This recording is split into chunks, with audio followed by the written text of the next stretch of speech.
Fala galera, vamos para mais um café com atividade física. E hoje galera, a gente vai entrar mais uma série, mais um bate-papo, mais uma resenha. Agora sobre sistemas energéticos, beleza? Vamos falar um pouco sobre sistemas energéticos de uma maneira geral e também sistemas energéticos de cada modalidade esportiva, onde também é principal galera, mais um alicerce que a gente tem que entender um pouquinho sobre a fisiologia do exercício para os nossos atletas, a gente como treinador, educador físico, ok?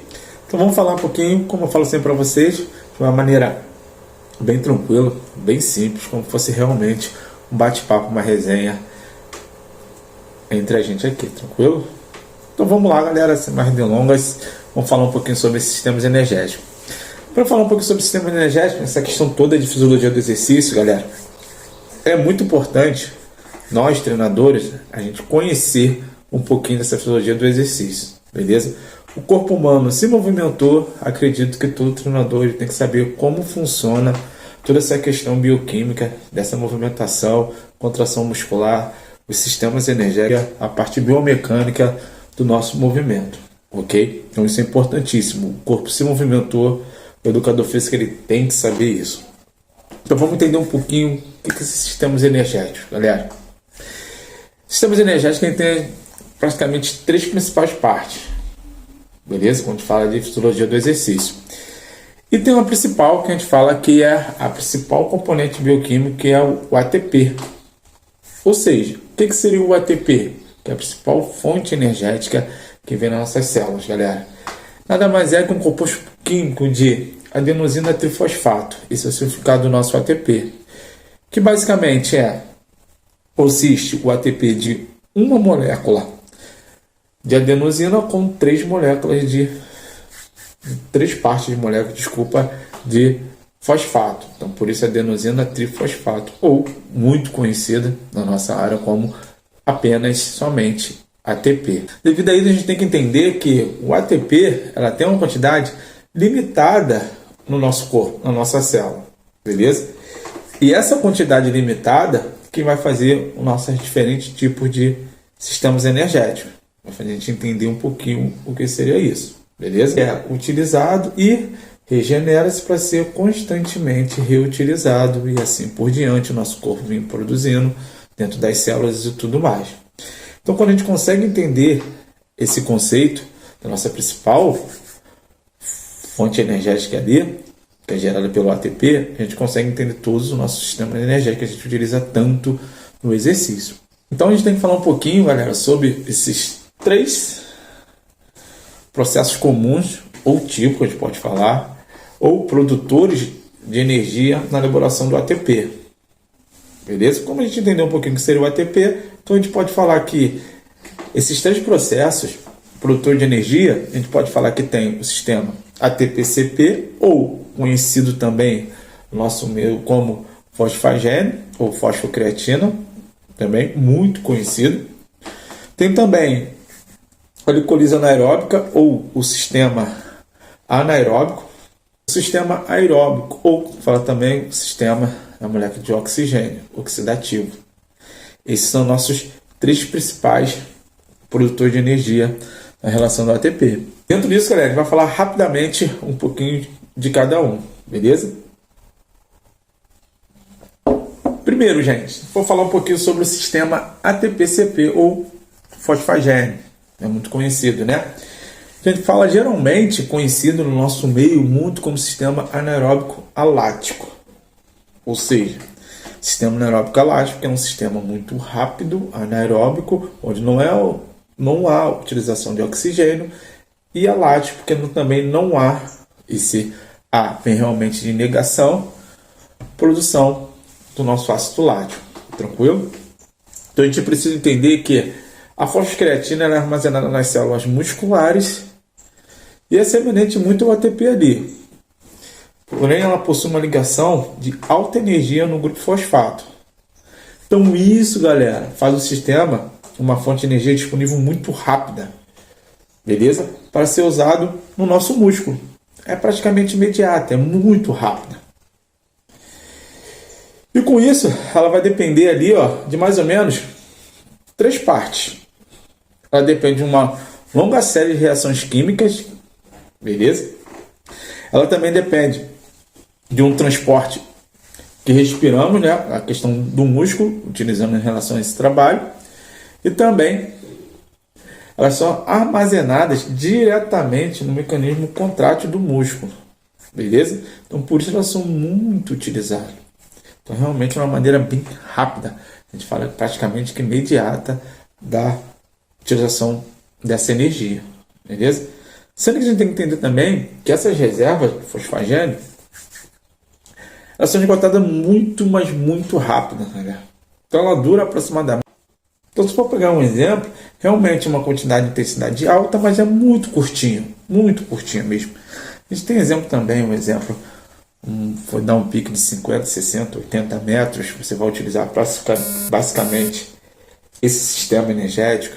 Ou se for falar também, um mecanismo que gera muita força muito rápida, onde tem a contração muscular muito rápida, posso levantamento de peso olímpico, você vai utilizar esse sistema energético e também em alguns outros, ok? Então a gente tem que entender que esse sistema do fosfagênio, ou anaeróbico lático, ele é um sistema de contração muito rápida. Por quê? Porque o sistema está localizado realmente na nossa musculatura, nosso músculo, para ser utilizado de uma maneira tão rápida. Tem também um outro sistema energético, que seria da glicólise, beleza? Ou também a gente fala do sistema anaeróbico lático, beleza? Lembra ali, questão do A de negação, então a gente fala sistema anaeróbico, hoje não há utilização de oxigênio como principal fonte de energia, e lático, onde há produção do ácido lático, beleza? Ou da lactose, como a gente vem falando, né? Já que a gente sabe. Então esse sistema, que a gente vai falar de glicólise, ele utiliza, né? Ele envolve uma degradação incompleta das substâncias alimentares, ou seja, o carboidrato que a gente utiliza principalmente, ele transforma isso em ácido lático. Então a gente utiliza algum composto, a gente vem utilizando um substrato energético, e no caso utiliza principalmente o carboidrato. Ele pode ser armazenado em 2 formas, beleza? Ele fica uma parte no fígado e a outra no músculo como um glicogênio. De maneira de armazenar nosso músculo, armazena como um glicogênio. Como fosse um pequeno armazenamento que a gente fica no nosso músculo, onde a gente pode utilizar quando precisar, beleza? Sendo que esse sistema, galera, é um sistema bem mais complexo que o anterior, o fosfagênio. Por quê? Porque ele depende de bastante reações químicas. No caso, aproximadamente umas 12 reações químicas, então é um sistema bem mais complexo da gente entender. Mas, a grosso modo aqui, basicamente a gente pode falar que a partir de 1 milimol, ou 180 gramas de glicogênio, a gente produz apenas 3 milimols de ATP para poder gerar energia. Então, praticamente é bastante coisa para gerar pouca energia. Sendo que também eles podem ser ressintetizados, eles podem ser reutilizados também. E esse acúmulo ele pode ser mais rápido no nível mais alto do ácido lático. Ou seja, durante um exercício que pode ser sustentado por mais de 1 minutinho ou até 2 minutos, que a gente justamente costuma falar, beleza? Então eu posso suportar por mais tempo fazendo essa utilização. Então eu consigo colocar essa intensidade um pouco mais além da anterior. A gente tem também vários esportes que tem também, utiliza como principal sistema da glicose ou anaeróbico lático, né? Então a gente pode considerar então, geralmente, os esportes onde tem luta, os esportes onde tem 400, 800 metros de corrida, também utiliza bastante esse nosso sistema, e alguns outros também a gente vai conhecer, a natação também, é um esporte que utiliza muito esse sistema. Aeróbico, galera, ou também conhecido como sistema oxidativo, beleza? Então esse sistema, ele consiste da final ou do término da utilização de um substrato, do carboidrato, e envolve a oxidação dos ácidos graxos, ou seja, eu deixo de usar o carboidrato e começo a utilizar também a gordura como substrato energético. E ambas as partes, elas possuem também um tempo, um período, onde você entra no ciclo de Krebs, que é uma questão bem complexa, não vai dar nem tempo aqui no canal para eu explicar um pouco sobre isso, e para utilizar essa oxidação, essa forma oxidativa para gerar nossa questão de energia, beleza? E essa energia é gerada dessa desintegração das substâncias alimentares, e ela é utilizada e reutilizada também, fazendo sempre essa ressíntese, novamente, de acordo com a molécula do ATP, beleza? Esse sistema aeróbico pode ser dividido em 3 partes principais. A gente pode colocar aqui, ó, em 3 partes principais, esse sistema nosso oxidativo. Ele tem a glicólise aeróbica, ele tem depois a questão do ciclo de Krebs e tem também a questão do transporte de elétrons. Então ele passa por esses 3 estágios principais quando a gente vai falando de sistema aeróbico ou sistema oxidativo. Então o sistema aeróbico, o sistema oxidativo, é um sistema bem mais complexo do que os dois anteriores. E é um sistema onde a gente pode perdurar por muito mais tempo. Porque ele termina uma questão, inicia outra, vem para outra, assim a gente consegue manter por muito mais tempo. Então, passa realmente esses 180 segundos, esses 2 minutinhos do sistema anterior, consegue prolongar por mais tempo, beleza? Aí vai depender do condicionamento ou de cada esporte que vem sendo utilizado.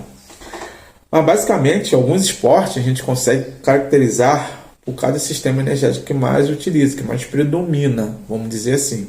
Então a gente pode falar que o fosfagênio, ele utiliza um sistema muito rápido, muito executar o levantamento de peso olímpico, beleza?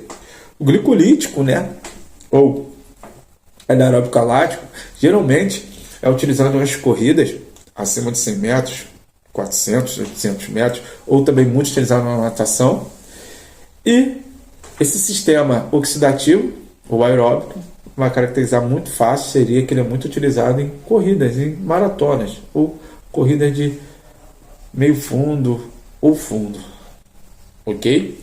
Então é muito fácil identificar cada um deles, cada característica que a gente vai falar desses sistemas. Então isso aqui foi só um aparato, galera, para a gente entender um pouquinho essa questão de sistemas energéticos, quando a gente faz essa correlação com os esportes. Então a gente precisa, como treinador, na hora da gente prescrever ou determinado esporte que a gente venha conhecer para o nosso aluno, para o nosso atleta, a gente precisa conhecer qual sistema energético que predomina.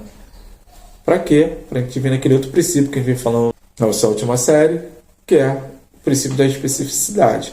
Então não adianta eu colocar ali um atleta que está fazendo um levantamento de peso olímpico para ficar correndo uma maratona, por exemplo, como treino. Beleza? Ele vai estar utilizando outro sistema energético que ele não vai utilizar durante a competição ou o treinamento dele.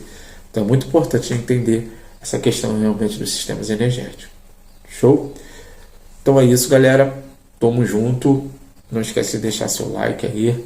Acompanhe a gente lá no canal, deixar seus comentários. Beleza? Mais um Café com Atividade Física.